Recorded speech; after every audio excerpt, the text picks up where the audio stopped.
Hi everyone, welcome back to my channel. Today I will be discussing Love Island Beyond the Villa Season 2, whatever it is. But before I start, you guys know the deal. Don't forget to subscribe, like, and comment, and see you guys in a bit. Sell my soul when I know I'm God. I be in the bag, levitating, doing meditation, in me girl, get up. Okay, so let's start. It's been a while since I've done any like reality TV show discussion, and I was thinking to myself, I was like, wait, you haven't been back. The last time we did a video was about a vlog, which if you haven't watched, please go check it out. It was my vlog to New Orleans, and I hope you watched it and enjoyed it. And I hope if you guys want more vlogs, I'm more than happy to do more vlogs. But I was like, I don't know, it's been a minute since I did a vlogging. Let me, upload my trip. It was so much fun. It was amazing. I'm saying it again because I want people to know you have to go to New Orleans. It's such a vibe. Loved it. I would go there again in a heartbeat. But if you haven't watched the video, I would leave the link down below. Don't forget to check it out. It was great. But yeah, to focus on this week's video, I will be discussing Love Island Beyond the Villa Season 2/Season 1 because this season focuses on the Season 7 cast of Love Island USA. For those who don't know, Love Island is a reality dating show where you're in an island full of people and you're basically trying to find the one, and whichever couple wins at the end, they win $100,000. It's changed throughout the year. Last year's winner were Amaya and Brian. And people had mixed feelings about the last summer's winner. I also have mixed feelings about it too. I think I discussed a little bit. But if I haven't, my whole thing as I think Amaya deserved, not deserved, but I think she is one of the, she was part of Season 7 and what made the show blow up. But when it comes to the purpose of the show and who should have won that $100,000, I do think Nick and Alandria should have won. Just because of their journey. They literally was a love story. I'm telling you guys, if you watched, those who watched Season 7 of Nick and Alandria know, the battle. Oh my gosh. let me just show you what I was going through last summer. Take a look. Go take a look. Oh, I know I have my bonnet on. I'm literally getting ready to go to bed because I have work tomorrow morning, unfortunately. But I wanted to discuss tonight's episode of Love Island before I start. I love how Nick would drama that when you guys do that, they're you see we have a connection. It's no. If America voted this way, that means they see that what we see. And it's true. We didn't vote to be cute. We voted because this is actually, we're concerned. A lot of people have been saying Hutton, people are saying or questioning if there's a therapist on set, which I believe that they do have a therapist, but they need to check. And I'm not saying the other cast, but overall the cast, but especially Huda, because the way she reacted was crazy. And me, someone who's emotional as well, it was just no reason to react that way. There's no reason. So niggas saying America sees what we see, the way y'all are acting, and it's this is a scam. The way y'all just automatically got to bond real quick. It's actually very scary. You can't just really bond with someone with a week, 2 weeks. That's not really normal. Nick gained 1 point. He gained 1 point. Nick and Alandria, we're up. We up, baby. We up. We up. Call me crazy, but I'm shipping Nick and Alandria so hard. Here. Yeah. I've always had that in the back of my mind since day one. I was my God.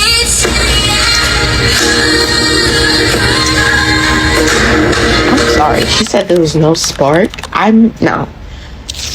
The Nile is a river in Egypt. There is a spark. I'm sorry. What? No spark? You're not gonna gaslight me. You're not gonna do this. No spark? No spark, Alandria?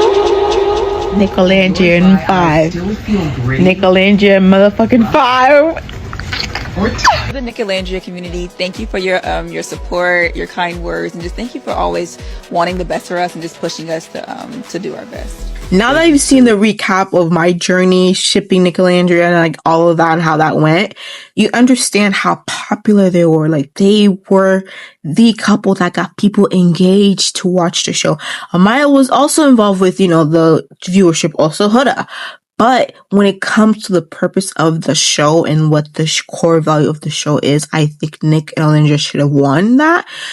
Just because like their story and like how they became friends to lovers in a sense.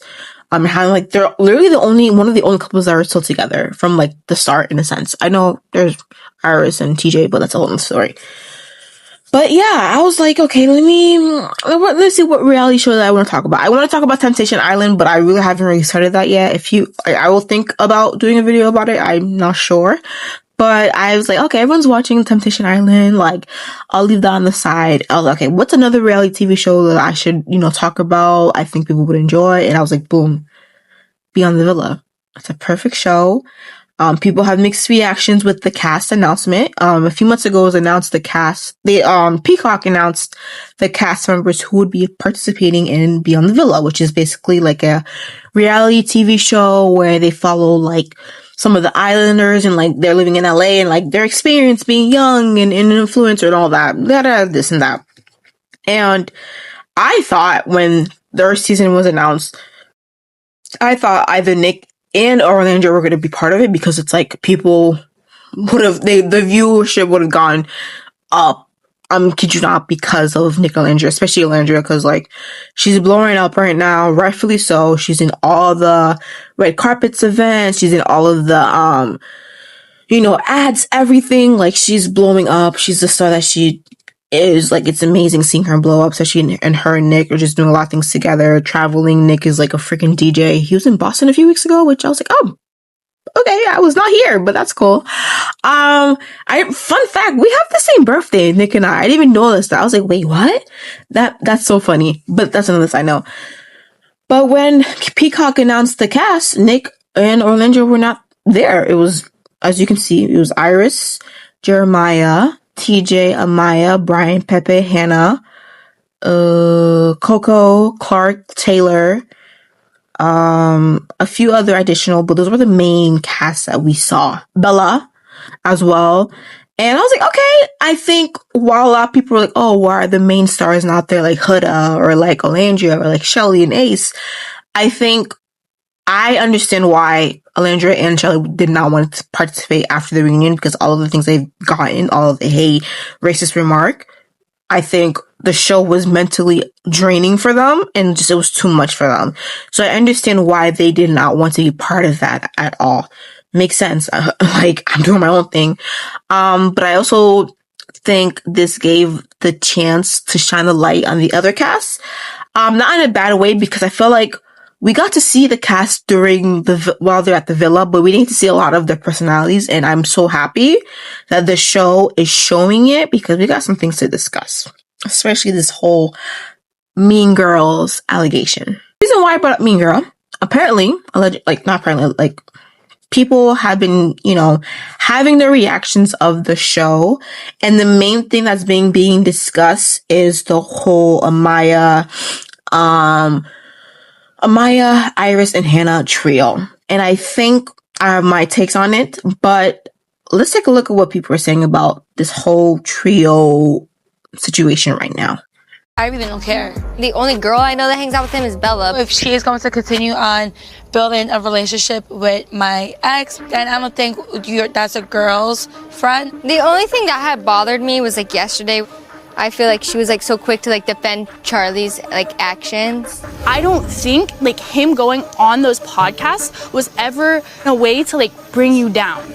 Don't even like join in the conversation if you're gonna like invalidate my feelings. Yeah, I see what you're saying. If you're trying to like validate the people who are hurting me over like my feelings, especially in a moment where I was clearly like not having a easy time, that kind of shows me where you stand. And to be honest, thank God that the girls with the biggest personalities on this show are not on Beyond the Villa. We can finally see that, oh my God, other women of other races can also have mean girl energy. The truth of it is, like, Hannah, you were Charlie's villa experience. Like, look at Hannah's face the entire time Bella is talking. That name is always brought up, because that was like my experience. I don't think like the minute Bella opened her mouth to defend Charlie, I said, oh, the mean girl group gonna get you. Because how dare you have a mind of your own? How dare you defend somebody who is actually right over us? I am so lost and confused when it comes to Hannah. Like, I don't know what blinded me during the season of Love Island. It must have been all the TikTok verbiage she was spewing that kind of made me go, oh my gosh, she's so cool. It actually doesn't surprise me that she's mad that Charlie is talking about his Love Island journey, which happens to include her. You open the comments, it's all like shitting on me. And it's like, I feel like you're fueling that. And that's for me what hurts. No, it doesn't. However, villainizing Charlie for your actions and your mistakes that you made on live television and being upset that people are coming for you is insane. And using me as like this villain for doing the damn thing, doing what I needed to do. Yeah, I know, and was I supposed to cry for 40 days and 40 nights? No. The amount of times I've heard both Hannah and Iris speak about accountability, yet they can't seem to take any in both of their individual situations. It's almost as if Hannah thinks that we didn't see for our own two eyes how things went down between her and Charlie. So, as you saw, people are not happy about Amaya's behavior. Hannah, especially, I think a lot of people are upset with Hannah's behavior the most and Iris's behavior towards either it's Pepe, Charlie, and there was a scene that I wanted to talk about. I think it was in episode 3 where Charlie was invited. Brian wanted to do like a hangout because Brian was feeling left out. With not being able to hang out with the crew because of, how him and Amaya broke up. I get that. Amaya and Brian had a conversation. They're cool. So Brian was like, wait, I'm going to invite everyone. I want to go to Palm Spring and do a little get together. Makes sense. So he decided to invite everyone and he was invited by Charlie. I don't think he directly invited Charlie, but someone invited Charlie. So Charlie was obviously going to attend. And for those who don't remember Charlie had a thing with Hannah from season 7. It was for a few days. They were a thing. They were strong. Not strong, but they were getting there. And Charlie was eliminated. And, I think after him being eliminated from the villa, people are going to ask questions are you and Hannah a thing? Because the way Hannah was reacting when Charlie was eliminated, she was crying as if her long lost lover was going out to war. You know what I mean? So it was interesting because for those who watched the show or who watched Love Island season 7, we know right after the person got eliminated, there would be questions after interviews about asking what's the tea? How do you feel about this person now? I think a week later, Hannah was eliminated, and obviously she moved on and got a boyfriend. But Charlie also moved on, I believe. To me personally, I think the way he's acting, he's also moved on by the interviews he did in the reunion and other podcast interviews and him participating in other shows. He's moved on, but people kept asking him questions about Hannah, especially due to the fact that she was crying like crazy. As if her lover was going out to war, he got drafted, to then 2 days later, basically sleeping with Pepe. I'm saying, that's her choice, her right as a human being. I'm not going to judge that. But where I do have an issue is, basically, this reason why I'm explaining this background story was there was a scene in the, Beyond the Villa, which is the current show that I'm watching right now. I keep going back and forth and I apologize. But Beyond the Villa, there's a scene where they're at the celebration hangout and it was Charlie, Hannah. Everyone was having dinner and Hannah was telling Charlie, stop talking about me in interviews. And Charlie was like, yo, I'm not really trying to talk about you. I'm trying to move on. But these people are asking me questions about you. And I hate to say it, I agree with him. If Charlie was saying, yeah, Hannah's this, Hannah's that, calling her out her name, I'd be like, yo, you're doing too much. But he's literally answering questions about the experience, and no matter what, because Bella said it perfectly, no matter what, you're going to be part of his Love Island experience, whether you like it or not. She didn't say all of that. That's what I'm saying. It's just how for Alandria, that's what she's laying low, she's doing red carpet stuff. But when she was doing interviews, she was asked about Nick, but also about Taylor. Just like Taylor, when he did interviews with Nick, he was asked about Alandria and Nick and Ace, especially the way that him and Ace voted to get rid of, who was it? Jeremiah. There are things they don't want to discuss, but people are going to bring it out because it's a podcast. They want reactions. They want information. They want to know the tea. So, Hannah, you were with Charlie for those 2 days. Y'all were kissing, y'all were all that. Of course, they're going to ask you questions. Of course, they're going to ask Charlie questions about you and like your relationship and your dynamic. Even though he said it numerous times, like we're moved on. Even you've said it yourself, like numerous times. You have a boyfriend. That doesn't matter. Your show, I don't think they fully understand. Love Island, people are watching it at sports bars every single day. I've never seen a show like that. People were watching Love Island in sports bar, in 72 plus inch TV, 4K, almost every night, all over the US, maybe even global. To show you how big of a show this was. Everyone was watching this show. Quite literally everyone. Even when I posted my personal opinions in my private story, half of the people who watched it were sliding up saying, oh my God, you're watching the show. I need someone to talk to you about it too. Not 1 or 2 people. Half of the people who followed me were like, oh my God, I'm watching the show as well. We have to talk about it. Because y'all were the #1 show of the summer. And what did we say at this time? You and Charlie were building a bond. While that was happening, you and Pepe started a little something. We saw that. America saw. Listen, another thing, they kept blaming America about the voting thing. Don't forget, we're reacting to what we're seeing. Remember, America's reacting to what we're seeing, right? If we're seeing, okay, you and Charlie are kissing, whatever, are getting to build a bond, and next we see you and Pepe and y'all having a thing, we're like, oh, I guess she's not really into Charlie. We're a bit confused by that. But also, let's vote her and Pepe to be together. Or like, we don't really need Charlie anymore. So when we see that, obviously people would have questions. So for her to be like, oh, don't talk about me during interviews. He's not in charge of the questions. He can advise them, hey, don't ask me these questions. That's the best he can do. But as we know with media, reporters, or in this case, a lot of time, these are people who have podcasts. And I don't mean this in a disrespectful way, but like they don't have as much as experience or the educational background when it comes to journalism. And I don't mean this to be shady. I'm genuinely saying because there's like ethics you guys have to follow, which that's another story. That's another video that a lot of podcasters are not following. And that's when people say not everyone needs a podcast. Not everyone needs a podcast. But yet, he could advise them, hey, don't ask me these questions, but you know these podcasters, they don't care. They'll do whatever to get a trending TikTok view. Not all. There's some amazing podcasters that I listen to who ask really good questions, who really, or just wants to get to know the person, is very chill, and they're great. But there's also a lot of podcasters who really don't care about, they don't really want to care about the person. They want to know what's the tea and what can I do and how is this 1 hour, 2 hour conversation going to make me blow up next month, as we've seen. So as much as you hate him talking about you, Bella said it perfectly, because there's a part where Bella was kind of sticking for Charlie. You will always be part of his Love Island experience, whether you like it or not. Because you were. You just were. So yeah, and then the reason why I brought it up, because yeah, Charlie was speaking his speak, and then like, it was a lot. And Hannah was getting, and I liked Hannah when I first like was watching her on the show. I think she was great. I think everything.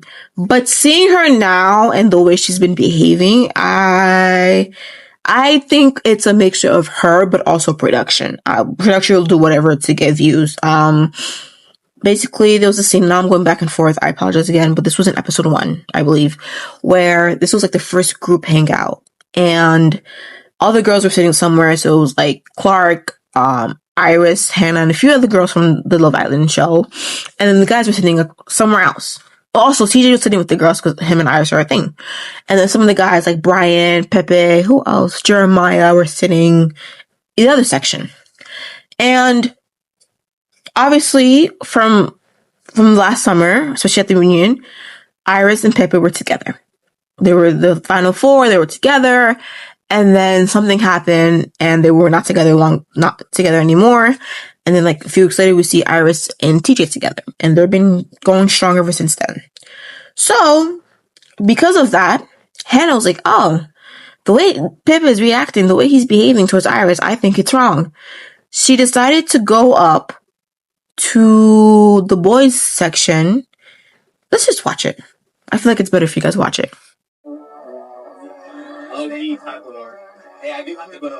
What's up, guys? What's up? Are you too pussy to say sorry to Iris in person?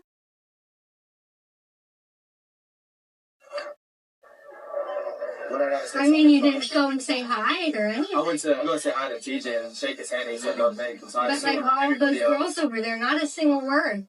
Not yet. I mean, we're pushing 30. Come on, I thought we'd have some communication skills. I just think it's funny that even on vacation with your boyfriend, you still mention me in your comments. That's a little weird, don't you think? We're pushing 30, right? I never mentioned you. Never said your name. Oh, so we just don't like ghost And messages. that's why you're bald. It's okay. It's okay. I appreciate you. She said, I know you're bald. Such a loser. Get out. As you guys saw, she literally went up to him saying, "Oh, are you good? Like, are you like you're pushing 30?" Saying some crazy things. And my thing is, I think Hannah was a completely different person. Either she's showing her true self now, or production wanted to give her that extra push. Because here's my thing. Hannah had many opportunities to talk to Pepe how she really feels. But the fact that you're using Iris as his shield, that's a bit concerning to me. I think there's a time and a place for everything and all that, but this doesn't really involve you. I know you're Iris's good friend. But a lot of what I've learned, especially not what I've learned, but from what I've seen or what's been discussed online, your friends should never be involved in a relationship like drama with an ex. Because I get you going to Pepe trying to like confront him like, yo, why are you not talking to Iris the way you've been doing this, that, and the third, whatever. But it's not your place. Iris is grown. Iris is grown enough. She's a grown woman. Whatever she had to say to Pepe has been said. So my theory is that production probably got involved to kind of give her that push, like, oh, go talk to Pepe. Speak your truth. Say what you gotta say. Like, do what you gotta do. Because it's like, months later, why are you bringing this up now? You could have talked about it in the reunion. You could have talked about it. Because y'all, mind you, when the show was over, they had a month to recover, to eat, to do whatever they needed to do before the reunion. So if there was ever an issue which you really cared, okay, let's say, okay, Iris and Pepe were together for a month. But after the reunion, they weren't together for a few months. So you don't need to speak on behalf of Iris. If he did something that's really messed up, I could understand. Like physically harming, and I don't need to go into further detail. I wouldn't even be near him, jail. You know what I mean? But for you to come like, oh, like what you did to Iris is not okay. Like, why even talk to me? That's and third. It's like you're trying to cause a problem. And like I think they want, my theory, because I'm going back and forth. I think they want Iris, Hannah, and Amaya to be Janae, Serena, and Leah. And I think they want Hannah to be the Leah. But one thing about Leah, she will speak to the person that needs to be spoken to when it's necessary. When it's necessary, while having her friends back. And I get that you're close with Iris, but there's a time and a place. If I was Iris, I'm like, girl, I love you, you're my friend, but no.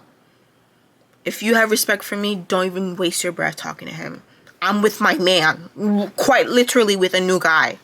So why does it even matter? Like, I'm good. Like, ever since that whole cheating situation, I haven't been talking to him. We've been cool. We've been cordial.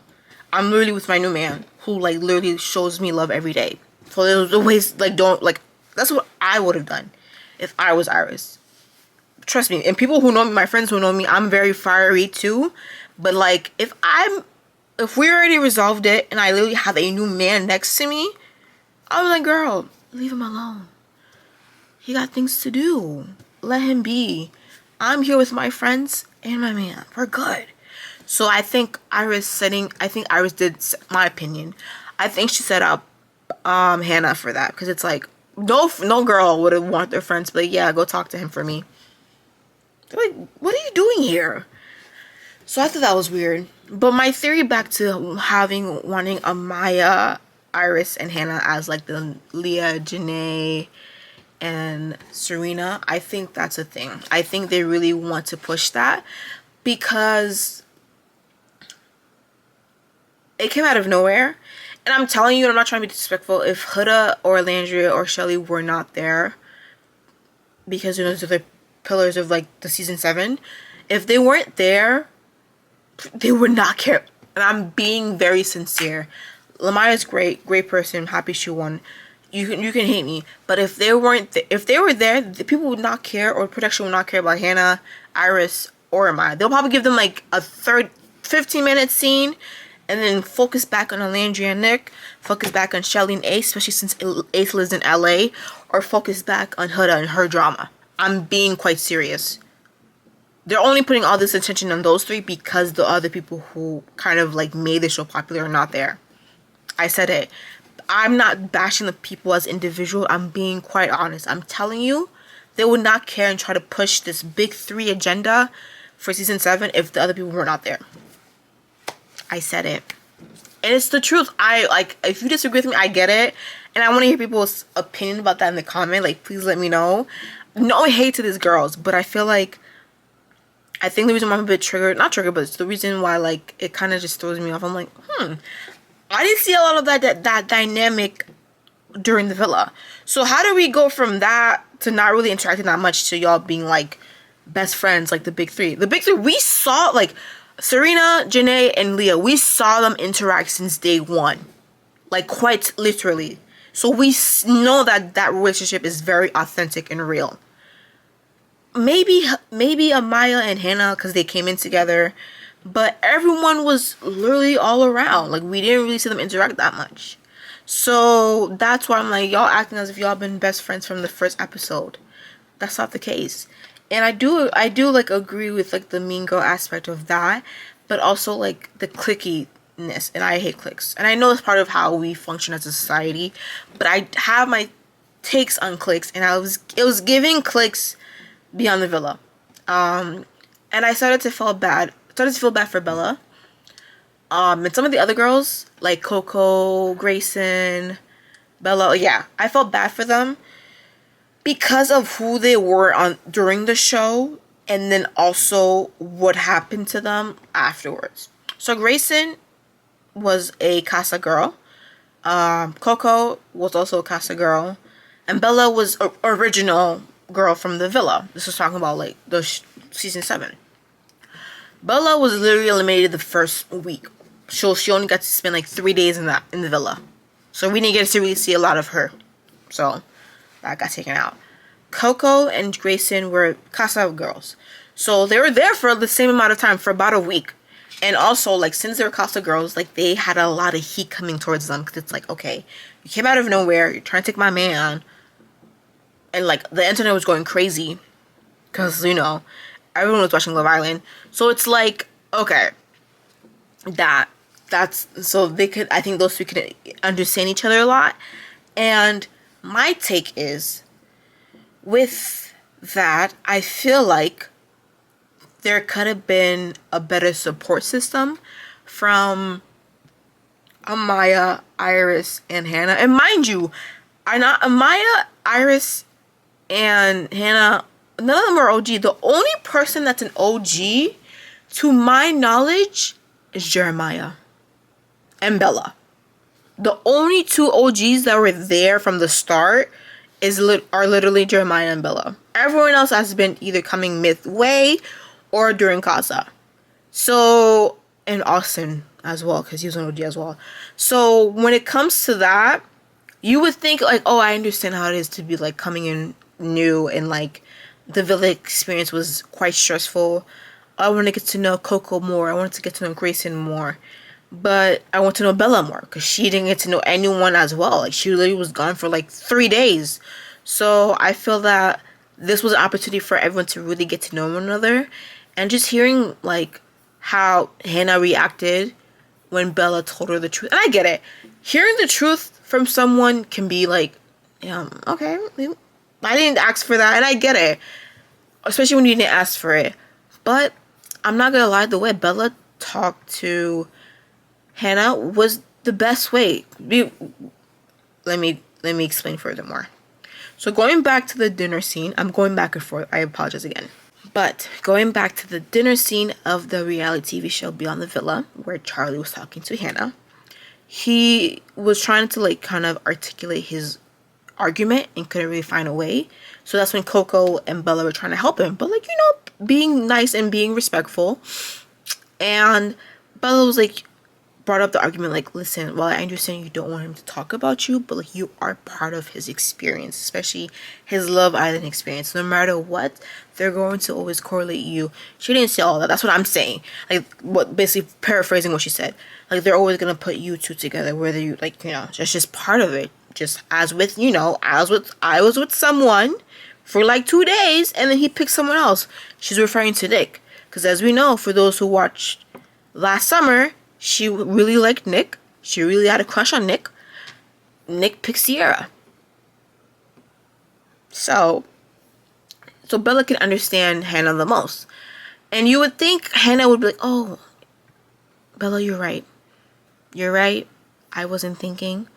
I don't know what I was thinking. You do have a point. But I think Hannah wanted to be right and didn't want to hear that feedback. Or maybe because it was in front of everyone, I feel like this could have been a private conversation between Charlie and Hannah. If it was really bothering Hannah, I would have done a private conversation with Charlie, like, hey Charlie, can we have a private conversation? And still have production record me. But it's not in front of everyone, so if you don't really want to hear other people's opinion, they're not popping up, they're not being, other voices are not being, you know, talked over you. If you really cared about that, you would have pulled Charlie aside, like, listen, what we have, I know we're cool, but honestly, if you can continue to prevent, you know, interviewers discussing or bring up my names whenever you're being interviewed, I would appreciate it. And it's hard because, like, when you're mad about something, you want to, you want to get it across, but it's like involving other people. I think that's what was the mistake, and that's how it made it worse. She stood her ground. I don't agree with her ground. I'm not, but at the end of the day, I'm not her as well. But that's my opinion on that.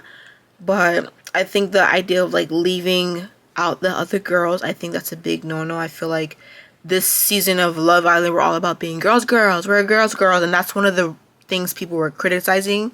This, like, the season 7's cast was being, I'm a girls, I'm a girl, like, girls. Ugh. But like, that was the main thing, like, oh my god, I'm a girls. But then when it comes to actually practicing being a girls, you guys were not there. Y'all were not showing up. There are 3 people in the corner crying about being left out, and none of you are like, oh my god, girl, what are you doing here? Grab a drink, let's go talk. Let's talk about, you know. So that's what just kind of drew me. Maybe later on we'll see that. Maybe they'll have a conversation about discussing that. But I do understand Bella, Coco, and Grace and where they're coming from. It's because it's like, it feels weird being left out, especially based on the role you had on the show. Like, you're already dealing with so much hate from the internet based on the role that you had, which was either a casa girl or being the other girl and having a short limited time in the villa. It's a lot dealing from the online. And when I do reviews, I try not to like say any hateful message. I just speaking on like my opinion. But at the end of the day, I always want to say, like, at the end of the day, these are people. Please be mindful. But when I speak my opinion, I never want to bash anyone. So that's why I think I can understand where they're coming from a bit. Even the guys, I'm even feeling a little bit bad for the guys too, like Pepe and Brian. Just especially when Brian mentioned like he can't really hang out with the other people due to the whole situation between him and Emily, and I get that, and I feel like if there's like, that is a fair thing to bring up. Like, I feel like I can't really discuss or hang out with friends because, you know, people might be scared to hang out with me because like they're friends with you, and that's a fair thing. And like, I feel like is something that should have been discussed before, so it didn't feel that way. But I also feel like production is trying to put drama as well. I don't know, but we don't know. But overall, the show is okay. Another thing I want to talk about was Clark and Taylor. I'm genuinely happy for them. I'm happy for them because Clark and Taylor are happy, and also Alandria and Nick are happy. I hate when people bring up, you know, Alandria, Taylor, or like, especially to Clark, like, Alandria's happy. Alandria's living her best life. Leave Alandria's name out your mouth, please. And so is Clark. Like, these people are happy. Like, they're doing their best thing. I think that's all that matters. I think to me, as a fan of the show, I love hearing when the Love Island couples are together because it just brings me joy. Because I think people forget, we voted for this interaction to happen. We were in charge of having what led up to what being led up. We caused that. And the outcome was a little crazy, but it was beautiful. So knowing that I'm not like directly involved in their life, I'm not a parasocial, but I'm saying like being part of that experience that brought two people from different worlds together and that are still thriving, being like the hottest couple in pop culture, I think that's amazing. I think it really taught people to never doubt your gut, because there was a lot of Nickelandria people who were like from the start, like, I see it. Also for Clark and Taylor, the way Taylor did Nickelandria was not great, but due to our voting and our actions, Clark and Taylor are doing great. They're doing amazing. So I think we tend to forget that as well. Like, we were part of that experience in a way of dictating how these like 20-something people's love during the summer would look like. So I think it's a beautiful thing in a way of like, not like a creepy like, oh, like you have to do this, but it's more of like, you know, a story, a bond, a friendship, a romantic bond. Friendship was created, and I think it's a beautiful thing that we should really see and really enjoy and look into that. So that's my take so far of the show. I know it's short. I wanted to do like every like 3 episodes, because I think currently there's been 3. There's supposed to be a 4th one today, so I might watch that and then do a recap when it gets to episode 6. But that's my recap of Love Island Beyond the Villa. And I know you guys are asking me, Naika, what are you gonna do for season 8?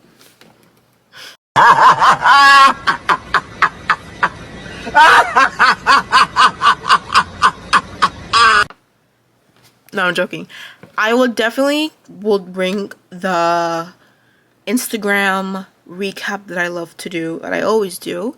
For those who don't know, last summer, nearly every day I would post my recap of Love Island and my thoughts. Sometimes I would post live reactions. Sometimes I would post like afterthoughts after an episode. So if you want to watch that, don't forget to follow my Instagram, Life of Naika G 2018, as well as I'm thinking about, now that I know this is my third year of like watching Love Island, I know the full concept, I'm going to try to upload a weekly episode of like, this is what happened this week, this is my take. But with last season, so much was happening, I was like, I tried doing a weekly episode, but I just couldn't. But I'm gonna try this summer, because I feel like I can gotta get a head start. I think if I do like a weekly, like, hey, this is what I thought, this is my thinking skills about the show, this is what I'm thinking about like this person. So yeah, I'm thinking of doing that, because season 8 is coming within a month, like quite literally within a month, which is crazy to think that. But I'm excited to see season 8. I hope they take the criticism that we've been giving them, and as in like Peacock and the casting director, and we look into it, and like, you know, I'm excited to see which cast members are joining. I hope no influencers. No more. Buskin Bakava. No more influencers. Because I can't. No more. Just normal, everyday Joes at 9 to 5 people. That's all I need. Because the influencer thing has to go. No more. No more. Like, half the cast should not be influencers. Maybe 1 or 2, sure. But having majority of the cast and being influencers, girl, Peacock, what are you doing? But that is my take of Beyond the Villa. I'm working on some more projects, but I'm always in the planning stage. I have a lot of ideas, but I wanted to narrow it down and find a plan to execute it. But I hope you enjoy this video. Please don't forget to subscribe, like, and comment, and I'll see y'all next time. Bye. Oh, feel like a billion.